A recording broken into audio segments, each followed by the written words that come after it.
alcohol funny car action as we see Joe Camella out of Parma, Ohio, stage his 81 Corvette. He'll be running against Gary Henderson out of Memphis, Tennessee, in an 83 Omni with a Keith Black engine in it. Steve Evans. This is second-round competition. What a beautiful car. The Wizard, owned by Tom Ockers. Very creative paint design, always immaculate. The polished supercharger. And away first is Henderson. Camella is into the guardrail. Just grazes it, keeps the car right side up. Gary Henderson, who had a tremendous reaction on the starting line. And I think Camella was having problems steering the car. When they leave the starting line, oftentimes they'll carry the front wheels just a little bit off the pavement. There's very little weight on them.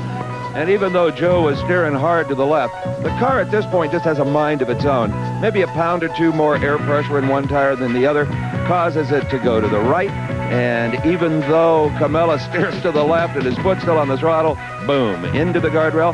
But the fiberglass bodies are pretty easily fixed. And coming out of the car is the victorious Gary Henderson after a fine 6:55. Brock is there. We got you at 6:55, 2:10. About what you expected? Yeah, that was a little bit better. I'm hoping to pick it up a little bit more. I'm bringing the motor up a little bit now. The track's getting a little better up there. How is the track feeling after the run? Super. Does it? Them guys in front of me, I believe they're going to lose the soles off their shoes up there next. Okay. You got a little oil in there. Any problems at all, real? No, it's got a little bit of blow by, and without the outside breathers, it just kind of blows out. So it's no problem. No. Okay, good. Thanks. Okay.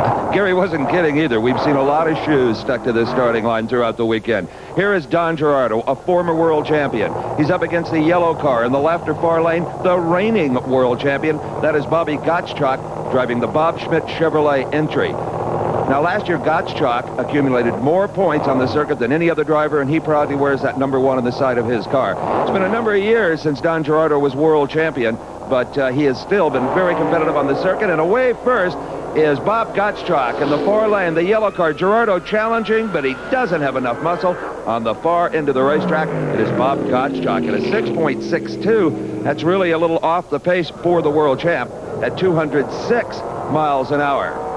And back at the starting line, already rolling into the water to start the burnout procedure is Lou Winters.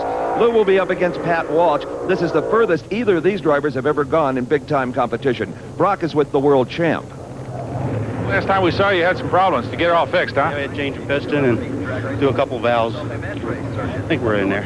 You feeling good now? Oh, yeah. Okay. Feeling great. Car running strong? Sounds good to me. How's the racetrack? A little shaky. Not bad. Not bad. All right, thanks. By shaky, he meant tire shake or car shake, and sometimes that comes from having too good a racetrack. So it is Pat Walsh in the U.S. mail car in the far lane up against the beautiful red machine of Lou Winters.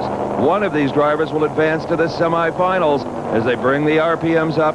They have to change gears twice down the racetrack, but it's a simple matter of pushing a button with these type of transmissions. Lou Winters launches harder. Pat Walsh trying to stay with him in the far lane, but can't do it. It is Lou Winters all the way at 6.70. Lou's going to have to find a couple of tenths of a second if he's going to be competitive in the semis. 2 tenths in this sport is 4 or 5 car lengths. We've seen 40s and 50s. That is the pace. Frank Monzo, the number 2 car in the world, will soon be punishing those rear tires with the burnout, laying down some hot, sticky rubber as he hopes to defeat Richard Bell and the Bell Boys from Nashua, New Hampshire, the yellow car in the far lane. Right now, Brock Yates is with Lou Winters. Hey, Lou, I got 672.07. Good, thanks. Feeling good? Car run good? Yeah, it run real good. We got a little bit of shake, but I think we can get it back on it. All right. I hope. Okay, good job. Thank you. That hatch you see Lou Winters sticking his head through is mandatory in this kind of competition. An escape hatch should the driver have some problems with fire or whatever. The Bell Boys. This is by far the best they have done in national event competition, but they're up against one of the best, and they know it. Frank Manzo here in the near lane. A pair of Easterners hoping to get to the semifinals. Staging very, very carefully, staring a hole in the Christmas tree starting system. They'll see a flash of yellow and hammer the pedal as hard as they can. It is Frank Monzo. Monzo running away from Richard Bell. Bell is not in the same race with the ace. Frank Monzo at 650, 214 miles an hour, and he is assured of a berth in the semifinal round. And here's how it stacks up. That man, Frank Monzo, against Gary Henderson in the Wizard. The other half of the semifinals will be Bob Gottschalk, the world champ, against the dark horse Lou Winters when we at the Gatornationals in Gainesville, where the alcohol dragsters are getting ready for semifinals competition. Brock Yates is in the pit area with Al DiPozo. Al, last time I talked to you, the blower was about to fall off the back of the old car. Did you get everything put back on? Oh, yeah, that old Chevy, you don't know the difference. Probably run as good without it, huh? Yeah, we're going to put a fresh one on right now, and we'll see what happens. It's a good race right now. It's coming up against us and Woosley. Yeah. So we're going to put everything in it.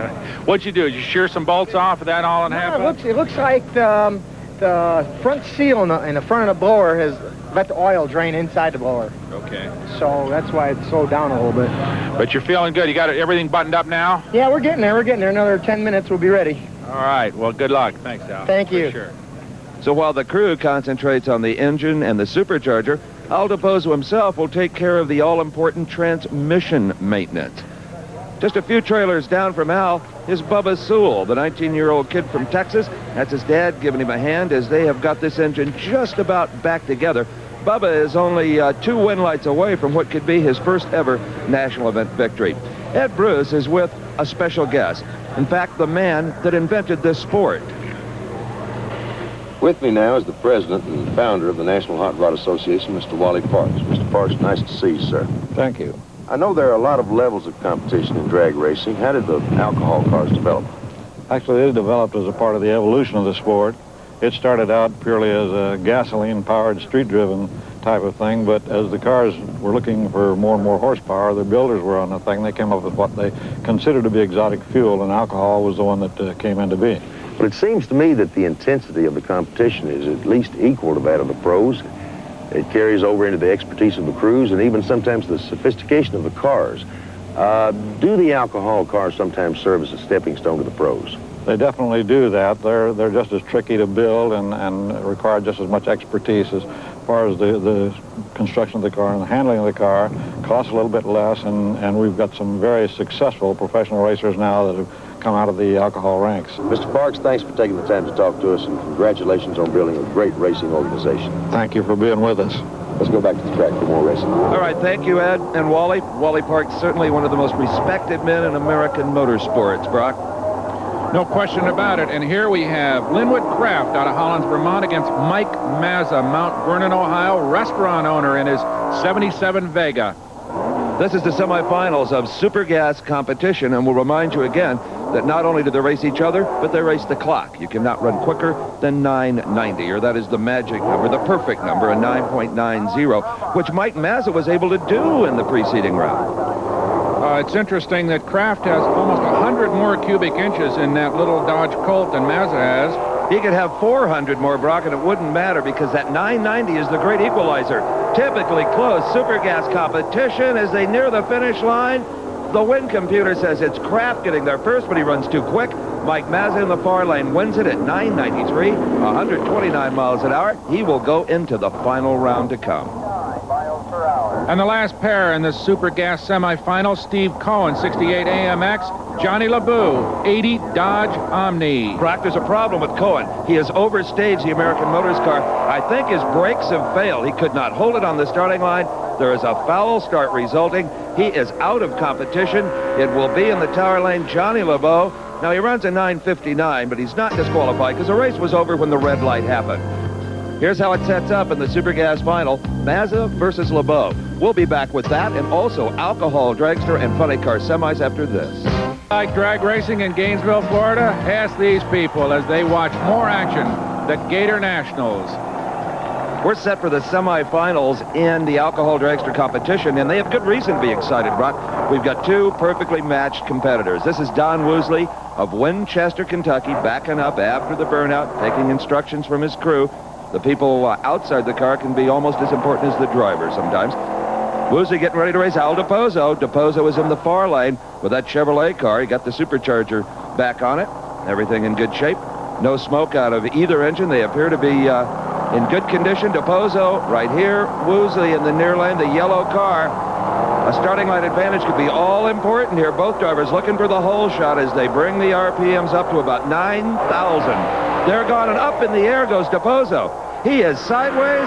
Whoa! Some kind of drag race, and it's too close, really, to call with the naked eye. The electronic win computer gives it to Woosley in the near lane. But I tell you, the driving job of the day, Brock Yates, has got to go to that man in the far lane, Aldo Pozo. Yeah, he had a wheel stand, then he got the car sideways, then he blew the motor. Imagine what might have happened had everything gone right for him. I tell you see how high this front end comes up? They have what they call wheelie bars at the back of the car. Were it not for the wheelie bars, DePozo might have stood straight up like a telephone pole. But then his problems are compounded. He is sideways, first one way, then the other, but the one thing he never does is take his foot off the throttle. And I guarantee you, Woosley, his peripheral vision, he can see DePozo right now. DePozo making a move on him, and at the finish line, we see how close it really is. Woosley wins at 6:45 to a 6:52. Brock Yates is with the winner, Don Woosley. A winner, but a little problem coming out of it, huh? Yeah, I lost the motor. How much time you got to get it ready? I don't have another motor, so I'm, for all intents and purposes, out of it. That's too bad. Yeah, it is. Super strong run until it went up. Yeah, I felt it going away in high gear, but stayed in it, and that was the results. You got to pack it up? Yeah, I guess we will. We're sorry. Unless somebody can loan us a motor. Well, which I doubt. You going back and try? We'll see what happens. Okay. But don't look good right now. We just have to wait till we get back and see. Hard going out a winner, isn't it? I mean, this way, yeah. It's a bad way to lose. Yeah. Well, we're real sorry. Super race all day. Thank you. Well, you got to feel for that man, Brock. He won the battle, but may have lost the war. But, you ask him if he could borrow an engine. You'll find often in this situation, when he gets back to the pit, there's liable to be 3 or 4 other competitors waiting for him at his trailer to volunteer an engine. But whether it's right, whether it'll fit this car, or if he wants to go through that, remains to be seen. But he's liable to make it back to the final. We'll find out. No matter what happens, this driver will be in the final. It is Bubba Sewell from Texas. Now, Mike Koski, who is scheduled to be Bubba's opponent, as you can see, is not in the other lane. Apparently, they discovered more engine problems than they originally thought between rounds and have had to park that car. Bubba Sewell's sister, total concentration as she backs her brother up, hoping that he's going to win his first ever national championship race here today. Now, Bubba's engine, not looking all of that healthy. A little bit of smoke starting to come from some of the pipes. There's no way he can be defeated here. All he's got to do is stage and get the car to the end of the racetrack. And now quite a bit of smoke coming out of that right bank. Maybe some of the pistons not in the greatest of shape. Some oil blowing by the rings. Right now, Bubba is just concentrating, looking down that ribbon of asphalt.